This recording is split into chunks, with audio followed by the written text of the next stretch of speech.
Hello, listeners, and welcome to the Right Here, Right Queer podcast. I am your host for today, RK Ashwick, here with Tess Carletta. Hi. And today we're going to talk about Tess's upcoming epic fantasy romance, Goldheart. Full disclosure, I have read an earlier draft of this book, and I loved it, so I am very excited to talk about it today. Tess, would you mind kicking us off with a pitch for Goldheart? Sure. So, essentially, the book is about two guards from rival kingdoms who start to work together to try to repair the relationships between their kingdoms. And the reason why that's really difficult is because they exist in a world where the sun makes you grow plants out of your skin. So the main character, Senna, is from a kingdom that lives in complete darkness to avoid this magic, and his love interest, Emrys, comes from a neighboring kingdom that embraces this magic and appreciates it. Love that. Honestly, when you first pitched it to me, when you just said, like, guards from two rival kingdoms, I was like, I'm in. I'm good. Like, you don't have to say anymore. Yeah, well, I remember when I was first trying to figure out what I wanted to write about for my next book, I was like, what do I want to read about right this second, right now? And I was like, forbidden love between guards. And so that's exactly how the book came to be, where I was like, this is what I want right now.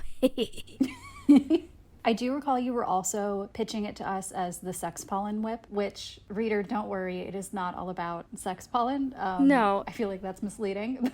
But I did also love that. It's funny because when I was pitching, I didn't start calling it the sex pollen book myself. Like, that was my roommate. Oh, really? Who coined that term, because I was pitching the idea to her and I was like, and there's a lot of plant magic and I want to explore how different plants affect your body and how they affect the environment. And she looked at me and the first thing she said was, so there's sex pollen in it, right? And I just looked back at her and I was like, well, shit, there's gotta be sex pollen in it, doesn't there? Like, that would be a really missed opportunity. But spoiler alert, the sex pollen is in the form of consensual they grow fruit from their bodies. It doesn't have the dubious consent that regular sex pollen does. So feel free to be comfortable with that. Well, I loved that astute observation from your roommate. What a step to take. I don't think I would have thought of it, but your roommate was correct. Well, and I feel like if you've grown up with it in fan fiction, it's a really, like, natural next step to, like, consider. But I've had a lot of people who, like, haven't encountered that trope in fan fiction, and they're like, so what does sex pollen mean? Does that... And, like, their assumptions are so far off of what it actually is that I have to kind of be like, okay, so imagine you're walking through the woods and you encounter a plant that magically makes you have a very intense sex drive. And they're like, God, that's crazy. And I'm like, but imagine it's fruit. I just thought it was funny. It is. So Goldheart is a tonal shift from Kitten Basie, which is one of your other books. It is a contained, cozy fantasy romance set in a small town. Goldheart is an epic fantasy romance that spans multiple kingdoms. So I wanted to ask, what excited you about that shift, and why did you choose to go in that direction? I think I had been writing about cozy things in such a familiar setting for so long that I was really ready for a change. So, like, Kitten Basie is small town Pennsylvania. All the little details in the book directly come from something in my life. And so I wanted Goldheart to feel completely different so that I could go back and forth between both of the series and kind of, like, once I was finished being in a fantasy world, I could go back to Pennsylvania, something a little bit more familiar that I didn't have to work as hard for, and then once I was done with that, I could go back and have fun with all the fantasy world building. But it really is this massive tone shift. Like, I keep telling people, like, it's not even remotely cozy. I mean, I think there's some things that are a little cozy about it, but just all, like, the things that these characters have gone through and the things that they go through by the end of the book is just not, I think, what most cozy readers are looking for. But I think I had to explore some of these darker themes because of some of the things that I wanted the characters to go through. Like, I knew that my main character, if he had a really tough time in his orphanage where he was yelled at for speaking, the natural consequence of that was having an anxiety disorder related to his speech. And so you can tell, like, from the beginning of the book, he really doesn't talk a whole lot. And as the book goes on, he talks more and more and more, depending on how he's comfortable with the people around him. But the book is full of all sorts of stuff like that, where I was like, you know, I want the people in the, like, flowery sunshine kingdom to have been exiled from their bigger kingdom at large. And so when you're like, okay, these characters have been exiled within the last 2 decades, there's a lot of trauma and a lot of feelings that go along with that the book kind of has to keep up with it in order to feel realistic. And I feel like you do a really good job of exploring all the different ways those events impact different members of society. Like, you go through how this one exiled society, how do they build up their kingdom? What did they have to sacrifice to do it? How do they look back on the people who died during the exile? You know, what about, like, how does a guard see that exile versus a kid who was stuck in one of the orphanages? Like, you cover a lot of ground and show, like, the complexity of the issue, which is very cool. And I would agree, not cozy, but it's very cool. Thank you. Of course. So I would love to touch on your process for this book. Did your process change at all between writing Kitten Basie and writing Goldheart, given the book's length and the complexity of the world building? Kitten Basie was kind of probably the most like pantsing versus plotting that I've ever done. And so if you're new to writing terminology, that just basically means that I didn't really outline it as much. I just kind of let the writing flow naturally as I was going. Goldheart, I really tried to outline and plan as much as I could because it was my first major attempt at writing an epic fantasy world after many failed attempts at a previous manuscript. The thing that would trip me up about the last manuscript that I wrote in a fantasy world was all of the world building and all the magic and all the characters and stuff, and I really had a hard time juggling that. So I knew that if I really wanted to tell this story, I had to be really purposeful and make sure that I had a good foundation on which to start drafting. And my outline for Goldheart was 30-ish pages long of just bullet points, like really specifically going into what happens very specifically in each scene. And I do that because I don't want to get stuck with like writer's block mid drafting and if I have everything kind of figured out ahead of time. But there were just some things that didn't want to be outlined. Fair. Like when I first started writing, I had a really hard time figuring out who Emrys, the love interest character, like what his whole deal was. Senna was really clear to me because he had a really specific background and a really specific like current situation, and that could inform his personality and everything. But Emrys, I had a hard time getting a read on, and so I was like, I'm just gonna have to figure this out when I go. And by the end, I know who he is perfectly, but at the beginning, I remember being like, what the frick is this guy doing? Like, what's his deal? So there were some things that I remember I wanted to outline and plan more of like the character bios and the world building and stuff. And I just like couldn't do it ahead of time. I knew that that would have to unravel as I was drafting. So I just kind of had to trust the process and know that I was going to figure it out. I'm not going to spoil it, but there's a scene kind of towards the end of the book where the characters are reading this journal and it starts to reveal a lot of like why things are happening. And like I remember the day before I wrote that, I was like, okay, it's time for me to figure out this really big major thing of world building that I've been ignoring, and the characters didn't know it, so it was okay for me to ignore it. But once they had to figure it out, I was like, oh, they can't avoid it anymore. I can't avoid it anymore because they need to read about it. But that little piece of like the day before, and by that point I had been drafting for 1.5 years. So like I had been in this story for a really long time. But that last little bit of world building clicked the big reveal that's at the very last page of the book that probably wouldn't have happened if I hadn't world built at that exact moment in time. I'm really glad it clicked for you. I feel like whenever I try to be like, oh yeah, I'll figure it out as I go, it never works out that way for me. And so I inevitably get stuck halfway through and I'm like, well, gosh darn it. And I really have to figure it out before going any further. So I'm very glad that for you, trusting the process works out that way. I feel like for me, writing something like this would just break me. I know, because I try to tell people sometimes, I'm like, if you don't know what you're doing yet, just start writing, and you know, your writing intuition will take care of it for you and things will just fall into place. And they're like, what the heck are you talking about? That doesn't happen. And I'm like, that doesn't happen for you? That happens to me all the time. It'll happen for me in very like limited bursts, and never when I want it to happen. It's too fickle. But kind of related to all of that and to kind of like knowing Senna, figuring out Emrys, you have multiple POVs and multiple romances going on in this book, which is very cool and obviously kind of shows like the amount of planning and interconnectedness that you had to put into this book. What characters and what moments are you most excited for readers to experience? Ooh, So I wrote the person that Senna guards, Percy, to be the most likable character in the book, but what I'm finding is that it doesn't matter what my intentions were. Everyone is just going to have like one singular person in the collective found family group that they like the best. And some people really like Percy, and some people really, really don't like Percy, and some people like Senna. And it's hard for me to be like, ooh, I think you all unanimously are going to like this specific point of view in this character. What I can say is I like all the moments, all my favorite moments in the book are the moments when the characters who have up until that point been a very certain way, these moments where the characters have this like really quick shift in like their personality, kind of revealing what might be going on underneath, is really fun. Senna has a few moments where he's been a really stiffly a certain way, and then he does something completely different, and everyone's like, bro, that's new as heck. And Percy is the same way. He's got a moment towards the end where you're like, I know that's not Percy Laurent speaking right now. But those are the most fun for me because I think they're satisfying. Oh, yeah. To see a character kind of let loose a little bit. Absolutely. It's those like character breaks where like you know that things have come to a head and the events of the book have influenced them to, do something different than what they've done before. And either you're like waiting for it or you're pleasantly surprised by it. And I know exactly the Percy moment that you're talking about, and I really love it. No one else does. No one's having a good time, but I love it.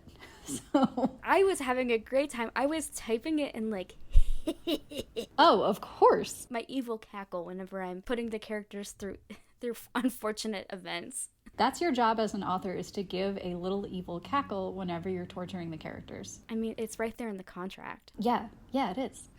Goldheart is the first in a series. Do you have a sense of where the next book will go? Kind of. It would be my first time ever completing a series, because Kitten Basie was my first attempt at completing a book. But there's like a few major events that I know need to happen in the book.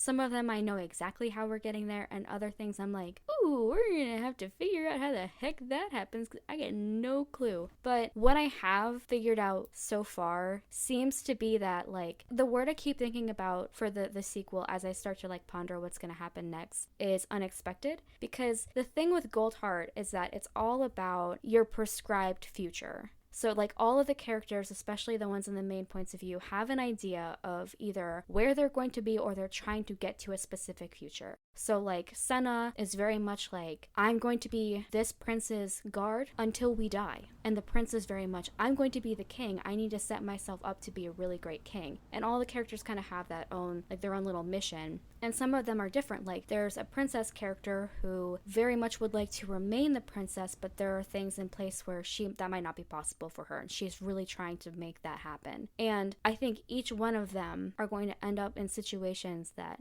they could not have expected for themselves, and that's kind of the journey that they'll be going on in the second book, because the end of Goldheart is going to shake up everything that they know and expect. So part of the reason why I'm taking it so slow with the planning is because I really want to have fun with, like, making it unexpected but making it fit and seem like, oh, this is unexpected, but this works. I can see why, like, fate would be taking them down this path, and the path getting there could be a really fun thing to explore. So I don't know. I will probably be messaging you specifically to be like, hey, so what do you think about if this happens? Please do.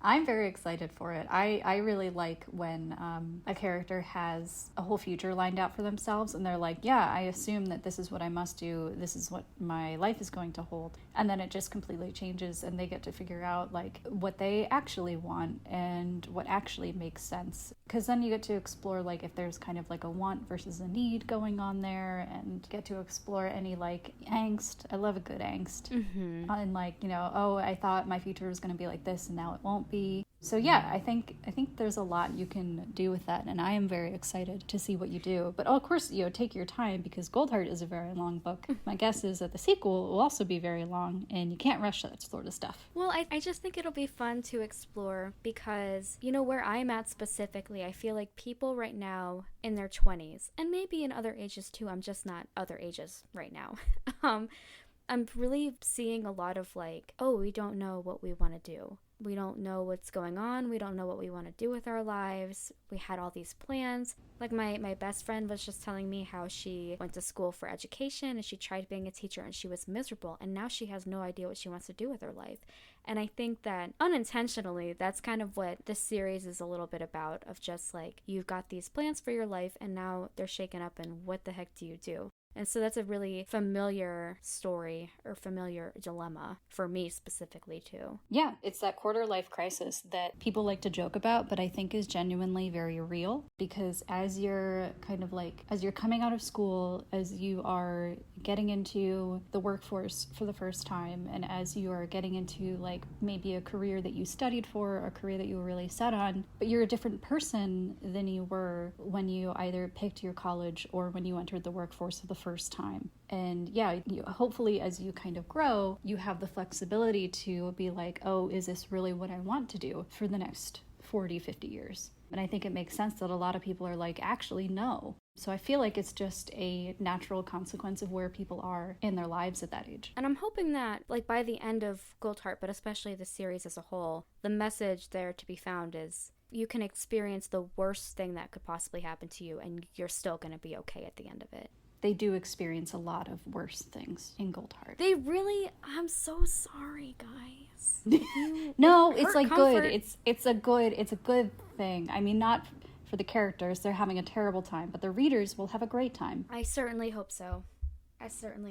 And maybe a terrible time, but in a good way, you know? So in the world of Goldheart, speaking of people who have had terrible times but make good things out of it, people can grow flowers out of their skin, and One Kingdom really leans into that as an art form, as medicine, as a form of self-expression. If you had that magic, what flower would you grow and how would you use that flower? Oh my goodness. When I first was getting like accuracy and beta readers for this book, someone reached out to me and was like, I have a really extensive knowledge in botany. Would you like me to check and make sure all the plant stuff is accurate? Whoa. And I was like, well, I can look you dead in the eye and tell you none of it is accurate because it's all magical. And I took a lot of liberties. But this might be a little bit of a basic answer, but Senna, the flower that ends up being his flower that he uses, is called Amber Lily in the book, and it's basically just a magical little tiger lily. And it's the same reason why Long Lily is called Long Lily. It's the same reason why there's a little like tiger lily in my logo. Just growing up in Pennsylvania, I love a good orange lily growing on the side of the road. In the book, the amber lily gives you confidence and a little bit of like a boost. He uses it specifically when he is having a difficult time speaking. He'll grow it, and then like that social anxiety lessens a little bit for him. But I think that would be a good one for me to have just because it matches my aesthetic and it matches, like it has a special meaning for me. But then also there's just so many times where I feel like, oh, I wish I could just have a little bit of a boost and I would be right where I need to be. So that flower would give me the boost I need. Nice. Do you have one? See, okay. I realized that I wrote a whole trilogy about a forest spirit, but I know nothing about flowers. I just think they're pretty. I'm like literally looking around my house. I don't have any like flowering plants. Can I be a basic bitch? I love roses in like all different colors. I just think rose gardens are the prettiest thing, particularly when there's like ones that are like a mix of like yellow and pink or kind of like peachy. They're just so pretty. I don't have a deep reason as to why I like them. I just like them. Well, that's kind of the situation that some of the characters find themselves in the book too. Like the characters specifically have like one or two plants that they can grow themselves, and then they have to be taught how to grow other plants out of their skin. And Emrys tells Senna, like, you know, this family naturally knew how to grow this flower, and this other family knew how to grow this flower, and you can exchange them, and you can do all these sorts of fun things with them. So I think that works. Like if it feels just natural to be like, I like roses. Maybe that's what you would grow if you if you were exposed to a magical sun and forced to flee your kingdom. I'd go to all the families and be like, give me all your roses. Oh my gosh. And then I'd make my own rose garden. As you should. Oh my gosh. I'd be the rose lady. But I thought for sure that your flower was going to be sunflowers. But maybe I was just had too much Kitten Basie in mind. So Kitten, now we're jumping boats here a little bit, but Sorry. Kitten Basie is only, no, it's my fault. I am purposely jumping the boat. Kitten Basie is only sunflower based because I was on my porch and I thought like it would be a cute little moment for Basie to be cutting out calendar pictures out of the calendar so that his mom could frame them and put them up. And he just happens to be holding the Van Gogh sunflowers when he gets the phone call that his mom dies.